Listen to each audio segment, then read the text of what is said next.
Ladies and gentlemen, welcome to the most anticipated reunion since family game night at the James household. Today, I break down Bronny James being drafted by the Lakers and his summer league performance, proving once again that nepotism isn't just a dirty word. It's a James family tradition. Who knew that after all these years sharing a couch, LeBron would finally be able to share a court with his son? Get ready for some serious father son bonding, Laker style, where the only thing more inflated than their egos is Bronny's chances of getting playing time.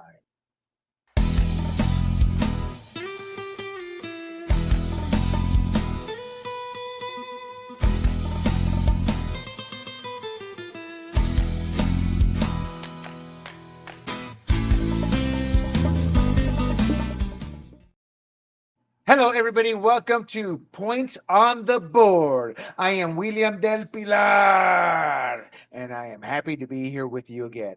Before I go on, you can find this clip, our podcast, and others like it at grumblingsmedia.com, as well as our social media platforms on YouTube, Rumble, Google, Apple, Spotify, y Pandora. And obviously, as you know, today's topic is Bronny James. Look, I wanted to wait until after the summer league had gone through and finished up. I wanted to see what we were seeing out of Bronny James, and it's not very good.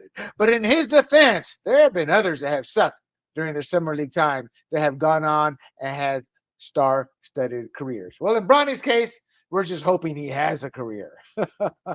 So let's get right down to it. This episode or clip, episode clip, whatever you want to call it, is going to focus a little bit on the nepotism debate. I did get a little bit angry when I started hearing excuses flying around regarding nepotism. Before we get to that, let's talk about Bronny first. You know, he was drafted because of LeBron James. That's like the worst kept secret. They selected him to keep LeBron happy. The agent had an advantage. He leveraged his father's influence into getting him a nice contract because LeBron wanted to play with his son. Now, his defenders defend nepotism by highlighting its prevalence in the league. Now, the fan reaction, well, the fans, we love nepotism. And that's the disconnect we're going to talk about. That's a disconnect between those inside the league, like the insider Waj from ESPN, quite the bigot in his stance on this, and others. So, first of all, who is Bronny James?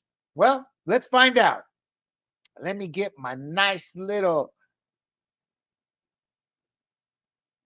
image here for you. Oops. Give me 1 second here, my friends. 1 second. There we go. Woo. All right. So, Bronny James. Let me make this a little bit bigger just for those who may not be able to see it all. Now, how do I do this? That is the question. There we go. Okay, so who is Bronny James? His full name is LeBron Raymond Bronny James Jr. Born in 2004. He's 6'1.5". Now, here's what's funny. In college, he was listed as 6'4". My God, how do you hide 3.5 inches? I mean, you just can't. Yet they did. 210 pounds. But he's got a great wingspan of 6 feet 8 inches, and that's considered one of his strengths. He plays the guard position. Obviously, we know he's drafted by the Lakers, round 2, pick 55 overall. A lot of people felt that was wrong. There were more deserving players, and there probably were. He went to USC, was not highly recruited as they would like you to think. His high school was Sierra Canyon in California. His accolades, we all think was something that this was nepotism too. A McDonald's All America because of his name.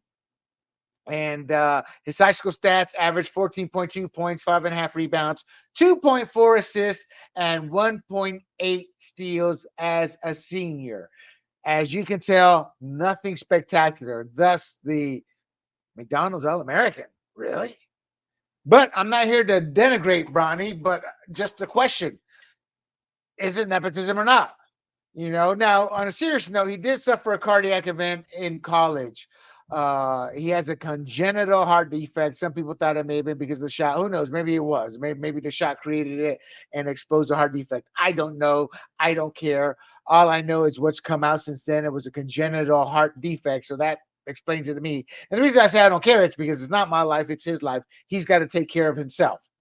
He's got to make sure he's ready to play. He's got to make sure he can stay healthy enough to play. He's got to make sure he does everything right to live a long, fruitful life. And that's all anybody should want out of him. And the treatment, it's treatable, and he has been medically cleared to play at USC. He did not have a great career at USC. Let's be honest. 4.8 points a game, 2.8 rebounds a game, 2.1 assists, and less than a steal a game, and averaging about 19.4 minutes across 25 games. So he was one and done and left for the NBA. And obviously he could have used 4 years in college, but the truth of the matter is it may have exposed him as not even being draftable, and the odds of his dad still being in the league at that time was probably going to be slim to none. LeBron's on his last couple years. Whether y'all want to admit it or not, he's not going to keep collecting these big checks. Well, he still is a draw. So there is that. Maybe he will. Who knows? But his role with the Lakers is unclear. They've not explicitly outlined his role. They see him as a secondary player with above average passing skills. He's physical, and he has a very high basketball IQ. Check out our basketball show. Points on the Board deals with politics and sports. Our basketball show, the Buzzer Beaters, is pure play basketball. And that's all those guys want to talk about. And I kind of applaud that and I like that. So the nepotism.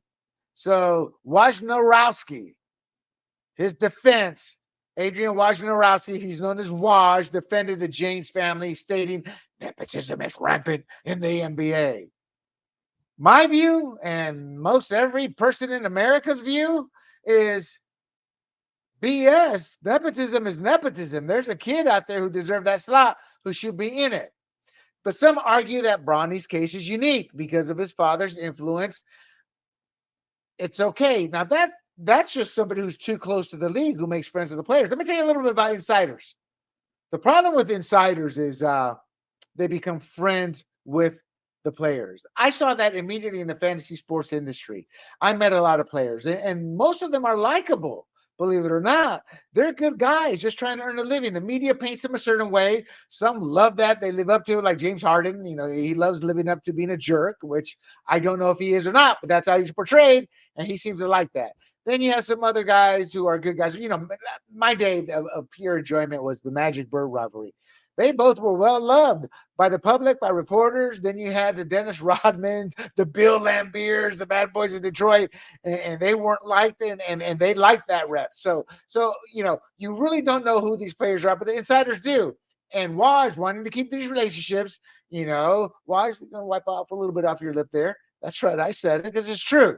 Most insiders do that. They become friends with agents, players, and team executives because they want that inside info. And as long as they spew that info at times when the team or player, how they want it to be spewed, they'll remain inside sources for these insiders. So Waj, he's become friends obviously with LeBron, so he's going to defend it, and he's condoning nepotism. Well, it happens with the coaches and all their sons. He's right, it does, and I don't like it. Some of these players or coaches go on to become great coaches. Some don't. Some stay assistants. We're going to see in the NFL now with Bill Belichick. How good is Bill Belichick's kid? He's rising up the ranks as the coordinator now, I believe. So we're going to see if he has in his genes or if he was a nepotism.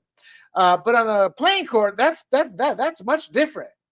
He has taken a slot that could go to somebody else. you know. So, what are the pros and cons of nepotism? Familiarity and trust. Family members or close associates are often more trusted and familiar with the organization's culture and values. Here's the key: Bronny's not going to be loyal to the Lakers. Bronny's going to be loyal to Daddy.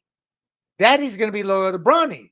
So it's a one-way street here. And the Lakers are idiots if they think otherwise. I mean, let's say Bronny gets injured or something. They want to work out some kind of injury release or something. You think LeBron's going to be happy by that? No, he's not. So they're going to be stuck with him. That's just one scenario.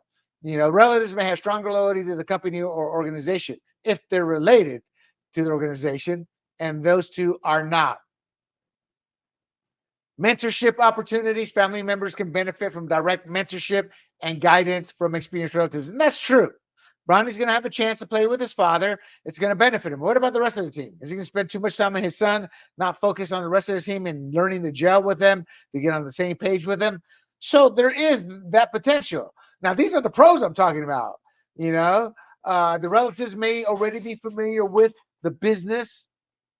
That really doesn't apply here, but where it does apply is in timing. If he's on the court with Bronny, they have obviously played together on their own time as father son.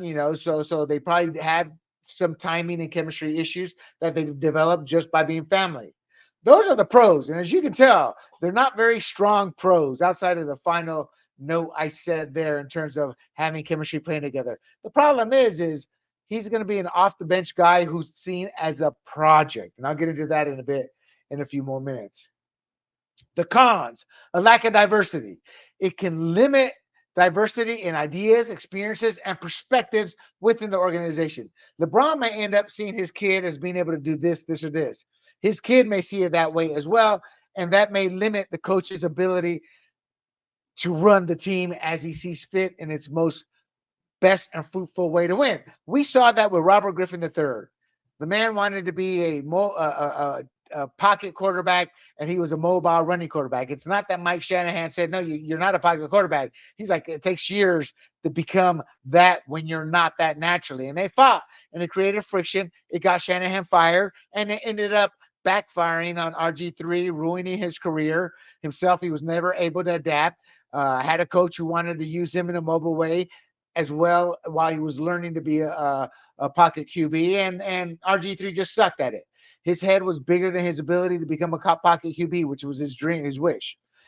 So that could happen here if Bronny and LeBron see Bronny a certain way and the team does not. Resentment. Yeah, there's going to be resentment. That's a given. Non-family members on that team, somebody who may have a friend who's out of the league, who deserves a spot, he may not see it in the sense of, well, he belongs on this spot. But the fact that it's nepotism kind of highlights the fact that meritocracy is not being displayed at the NBA level. In sports, that is the one thing sports has always differentiated itself from every other industry in America. And I'm not counting the coaching, because you can have nepotism in coaching and you do have it. But sports itself, the league itself, it's based off of meritocracy. And that's not here. Family dynamics, again, can interfere with the professional decision making. Then there's the public perception. Hey, they're talking about it, and it's true. We see it, in the public's eye. It's the Lakers have taken a hit. Their coach has been seen as a joke, or the GM, for the reasons given. So there's credibility in the public, and maybe even ownership. Ownership of the general manager and the manager may have felt pressured to make this pick to keep LeBron happy. And at the end of the day, LeBron won a cheesy championship with the Lakers, and it was cheesy. It was a bubble, quarter of a league played, and there was hanky panky there too. So he brought the Lakers a championship. But that's part of the problem with LeBron. He'll never be seen as Michael Jordan or the greatest. Michael Jordan did it all with one team. LeBron couldn't do it with the Cavaliers, wasn't able to help build them into championship material until he went back a second time, and he became a mercenary, a gun for hire. So he may have the numbers, may have the longevity, but he'll never be able to hold Michael Jordan's jaw. And that's not conjecture. That's what most of the individuals who know and understand basketball say, as well as what the stats say. Now outside of this situation, there could be legal issues, but not in this situation. But nepotism in other industries, they're always wary of that, but that's not the issue here. But this could also develop into decreased morale for the team if for some reason they decide to keep playing Bronny, or put Bronny on the court when he shouldn't be, or he gets in a situation where he costs them critical games. It's not like the Lakers are heads in the and shoulders above everybody. They're going to be competing for a playoff spot. They're going to be competing just to go deep in the playoffs. They're not a given to be a team you go, I'm penciling them in for the finals. They're far from that. So, if he comes on, loses some games, or doesn't play well, and they continue to force issue, that will create morale issues. So Team James here has a chance to really hurt the Lakers in more ways than one. Now, Bronny's summer league performance, 21 minutes of play, 4 points on 2 of 9 shooting, 0 for 3 from 3-point range, 2 assists, 2 rebounds, 1 steal. And that was his first game. Then he ended up missing the next game because of a swollen knee. So it's not like he entered the league lighting it up on fire. But that was just his intro game. But it's first impressions. That's when the biggest write-ups happen. He did improve as the summer league wore on. His contract with the Lakers, 4 year, 7.9 million rookie deal.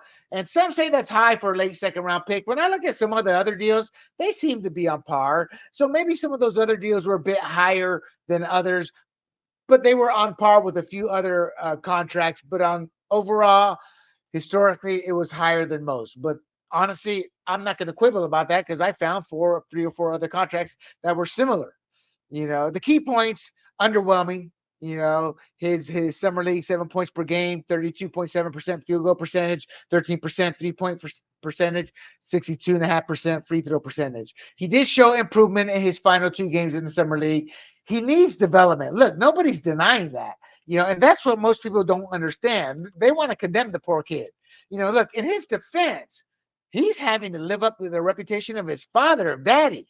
And that's just not going to happen. He is nowhere near his dad. He will never achieve what his dad achieved. If he lasts 3 years, he should be happy because I don't see him lasting long once his dad leaves the league. Once his dad leaves the league, he is just another journeyman at best. you know. But again, he showed improvement, especially his final 2 games. He's what you call a development player. High basketball IQ, but struggles with the game speed and mechanics. But that can come in time if he truly has a skill and has the heart and desire. You know, he's known for his defensive potential. He underperformed in the summer league, but he was seen as a potential 3 and D player. This is a clip, so look it up if you don't know what that is. His analysis, early judgments. It's too early to make definitive judgments. His development, he's going to need significant development over the next 2 to 3 years. And that's where it could be an issue with the nepotism. LeBron's going to want to play with him probably a lot his final year or two there. And the reality, he's a developmental player. He's not really going to see a lot of playing time. He's going to have to build on that. And even then, it'll be limited. He'll be coming off the bench. And that's where the nepotism concerns happen. The questions about nepotism and the roster spot justification will continually come up if his development doesn't proceed and he doesn't show continual improvement. So far, it's been mixed reactions. Analysts and social media have mixed reactions. This is a show based on politics and sports and intersectionality, but there are just as many African Americans who view him as a nepotism player as many as who are defending him. And the reason I say that is because there is no defending the nepotism charge. It's nepotism. It's plain as day. I once had a conversation with a Navy SEAL, a veteran Navy SEAL, former Team 6 Navy SEAL. When he was in, I believe they called it Dev Group. That's what before they named it Team 6. So we're talking an old timer here, probably in his 60s by now. And his friend got him into a law firm. He went to a working class law school, like one of those he takes at night, etc. And his friend got him in there. And I told him, I said, look, man, it doesn't matter how you get in. It matters what you do with it. So as much as I'm cracking on Bronny James here, God bless the kid. He's overcome a cardiac arrest. He has to overcome the James name and legacy. He probably won't, but he has to overcome it in his mind and not let it affect it. So the ball's in his court. What he does with it, if he can maximize his skill, then God bless him, and if he can stick around the league, God double bless him. If not, he gave it his heart, his shot, leave the game. He'll always have regrets about something like that, but he needs to keep his head up high if he gives it his 150%. That's how I view it. The outlook for him, again, depends on his drive to improve and his actual talent level, which is what I just said. These are my notes. I don't want to miss anything. He's got a development window of 3 years, and he'll only be 23 at that point. So he's a project with an uncertain NBA future. He has pressure on him. Again, He's going to have to overcome the Nepo baby charge, the perception, and prove himself. But overall, Bronny James faces significant challenges to establish himself as a legitimate NBA player. But his age is young. He's only 19, and his potential for development make it premature to write him off in the assumption he's 100% Nepo. He has some skills. Bronny, the ball is in your court. And to everybody else, this is a points on the board clip. And until next time, this is William Del Pilar, and I bid you adieu. Hey everybody, this is Big John from Grumblings Media, and I just want to say thank you for watching our content. If you want to support our efforts here at Grumblings Media, just smash the subscribe button right here, totally free, or just go ahead and consume more of our great content. Click either one of these two boxes.